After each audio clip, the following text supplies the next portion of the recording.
Hello all, I'm Sai and you're watching The Book Dragon. In today's video, I'm bringing to you my review of The Return of the King by j.r.r. Tolkien, which is the last part of the Lord of the Rings series. I actually finished this book almost 10 days back, and it has taken a lot of time for me to settle the feelings for this book because a lot happens in here. It is not actually a big book. It looks like a big book, but the last 200 plus pages of the book is just the appendices. You can totally avoid it while reading the Lord of the Rings alone, but while reading the other works inside the Middle Earth itself, I think it is necessary to read the appendices. So once I am to read those other books, I'll be reading the appendices then. If you're not familiar with this series of reviews which I'm doing for the Lord of the Rings books alone, it is not in my normal format where I discuss the plot, characters and other things. I'll just be talking about the book as a whole. So yeah, without any further ado, let's get into the review right away. Okay, the book actually starts with Gandalf and Pippin being inside Gondor, and they are trying to get the help of Gondor from Denethor, but it is not happening because Denethor is not in such a great mental state actually, and he's also learned that Boromir is dead because of other sources. When they go and try to seek his help, he's totally devastated in that sense because he has lost his eldest son, so that is a bit frustrating for him, and it does not prove easy for Gandalf as well as Pippin to get the help from Denethor, if I'm not wrong. And as a whole, I did not like one thing alone inside Gondor. It is the way in which Faramir was actually treated. He was doing the best that he could from all the resources that he had, and he was doing everything that he could do inside his position without breaking any laws or not trying to unfulfill anyone's desires. So as a whole, Faramir's character arc in this one and the placement of his character to do certain things inside Gondor were really nice to see, but the way in which he was actually treated by Denethor for the good things that he did were not at all acceptable for me, and it did drive me a bit crazy at times. And we also see that Pippin is taken under the service of Denethor, which was also kind of confusing for me because I have not seen hobbits being assigned to any of the kings. They are just like some free folk who just totally live aside and away from all these kinds of politics and war. That's the main reason why a hobbit was actually chosen to be a ring bearer, right? Because they are not greedy in that way. On the other side, we see Aragorn, Legolas as well as Gimli going together, taking the path of the dead, if I'm not wrong. I think I'm not saying the name of that path wrong. And while they are going, Eowyn wants to join them, but Aragorn is totally not at all interested in including Eowyn in that because he thinks that it will be very riskful for her, and it might be like pawning an heir of a kingdom in order to just take this path and get some support. So he does not take her. But Eowyn has her own mind and she just wants to help Aragorn as well as her kingdom as a whole because she is going to be the heir very soon. In the meantime, Sauron has sent his forces in order to take over and control Middle-earth as a whole, and the place that is to be conquered at last is actually Gondor. And the people who are trying to protect Gondor are mainly Faramir and Gandalf, but they are also not able to withstand the power of the army because there are so many orcs and other such magnificent creatures in there. Compared to that whole mass of an army, the army of Gondor is really small in size, and they also need some help to be taken from other kingdoms, which is also kind of a question mark at this point. So all that frustration that was actually shown as such for us through the eyes of the characters, especially our main characters, was really good. At the same time, we didn't even miss the points of view of some of the insignificant characters, like all of the other soldiers who are actually participating in the war, and this particular soldier who helps Pippin continuously from the start of the book until the end. All of those inclusions were nice to read because it was not like we were seeing the war taking place only from the eyes of the people who are actually fighting, but also the people who are actually being affected because of that fight. Because of the frustration that is developed, it seems like the army is actually going to lose and Gondor is also going to come into the control of Sauron. But at this point exactly, Rohan comes for Gondor's support, and that's when things start becoming a lot more interesting because we get to see all our main characters in a single battle and they are all having this common cause against which they are actually fighting.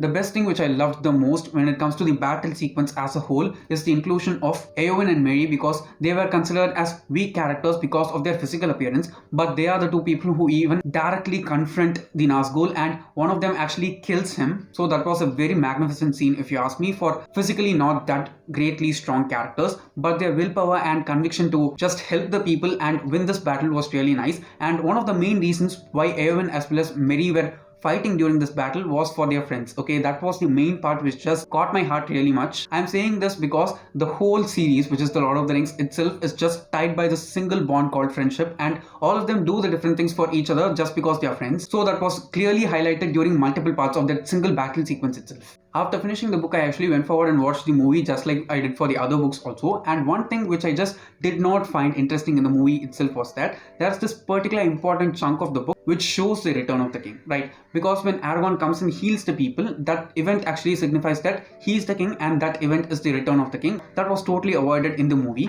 It was just shown like, since he's the descendant of Isildur, after generations he's going to become the king. Obviously he has some other good qualities also, but that healing aspect that was actually shown in the book, which is kind of a prophecy, was not at all given any importance in the movies, if you ask me. I don't remember seeing any scene which actually signified the healing ability of the king who's to return and rule over the people. It was not at all shown in that, so that was a bit frustrating and annoying for me while I watched the movie. But in the book it was just perfect, if you ask me. The thing which I actually liked in the movies was that the inclusion of Arvin was from movie 1, and it was not just in the last chunk like it was in the book. Arvin plays an important role even from the Fellowship of the Ring when it comes to the movie franchise, but when it comes to the books, we see Arvin only in the last chapter or so, after Aragorn actually becomes the ruler, when Elrond comes and marries her to him. The next thing which I'm going to talk about is my most favorite part of the entire series, if you ask me. It is the friendship between Sam and Frodo, and especially Sam's loyalty to Frodo. Okay, that loyalty was one of the main aspects which just drove the story in the positive direction, if you ask me. And one of the main reasons why Frodo was actually able to complete this quest was because that he had Sam with him. Without Sam, I don't think it would have happened here at all. Sam is almost like a Hermione for Harry when we consider Frodo being the protagonist of the story, and I think that not any other character was written as much loyal and as much well as Sam was, because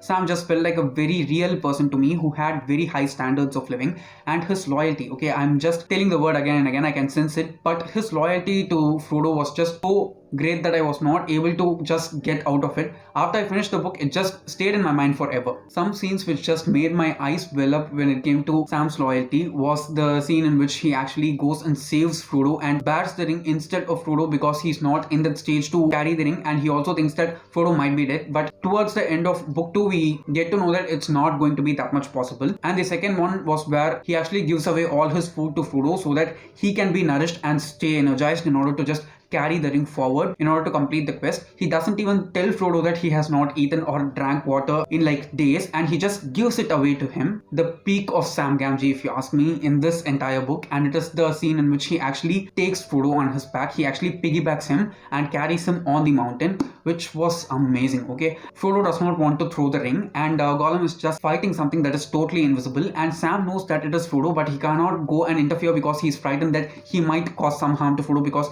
there is this molten lava that is just flowing down there. At last, the instant during which Gollum actually rips out his finger and takes the ring, that was like epic for me, because it was the perfect way in order to end Gollum's story, because his tale is totally composed of just pain and greed throughout, and he has not been able to give up that ring for these many centuries put together, and it has just totally transformed him both physically, mentally, as well as spiritually as a whole. He feels like the ring is a part of him and he cannot just give it away because he thinks his precious actually belongs to him. That was also something which was really well written, if you ask me. The last portion of this book was perfection, guys, because each and every character is ended in the proper way by Tolkien, and I've not read any series or any story before in which each and every main character is actually given a proper ending. It's not always a very happy ending, sometimes it's also very bittersweet, but each and every ending is just perfect in a sense, if you ask me. And they are all to return back to their respective homes from Gondor after like over a month's time, when Aragorn's coronation is actually finished, and the hobbits are going to go back to the Shire, during which they are also going to meet Treebeard. And that single portion which included Treebeard was something which was very emotional for me, because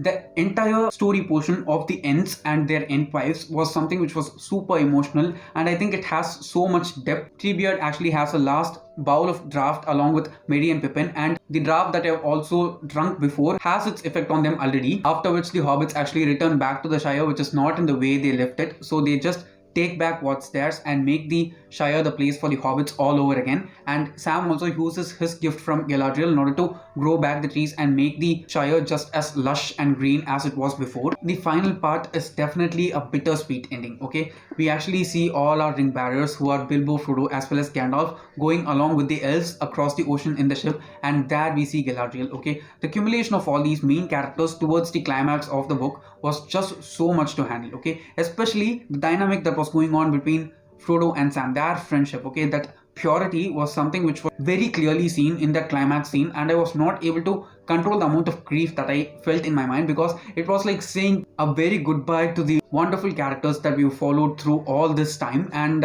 it was just too much to handle. Okay, and the first thing which I thought after having finished this book, okay, it was not to sit down and film this review, or to sit down and write a review, or just go forward and watch some review video in order to just discuss the book with other people who have actually read it online. The feeling which I had was to just go forward and read the Fellowship of the Ring from the beginning again, so that I could just totally enjoy the story. Once again, I'm not at all lying, guys. Okay, after I finished reading this book, that was the first feeling that I had. I want to go forward and read this series as a whole from the beginning all over again, because I totally know that after finishing this for the first time, I don't have the complete knowledge of the series. Okay, I know the main story, I know the things that are happening to our main characters, but each and every small nuance to the series, it's not that much graspable just from the first read itself. I think I will be rereading the Lord of the Rings sometime in the future. I don't know when, but as a whole, this was just a complete ride, a wonderful adventure, and the friendship between these characters rather than anything was the best part for the series, and it just kept me hooked and made me want to know what was going to happen to them towards the end. So yes, guys, obviously I rated the book 5 stars, and it was such an amazing read for me. And if you've read the Lord of the Rings, please do let me know down in the comments which is your favorite book, which is your favorite part, who's your favorite character, and all other things. We can just chat in the comments. And if you did find this video useful in some way or the other, don't forget to give it a thumbs up and also share it to your friends. If you want to get more content from me, do subscribe to the channel. Thanks for watching and have a great rest of your day.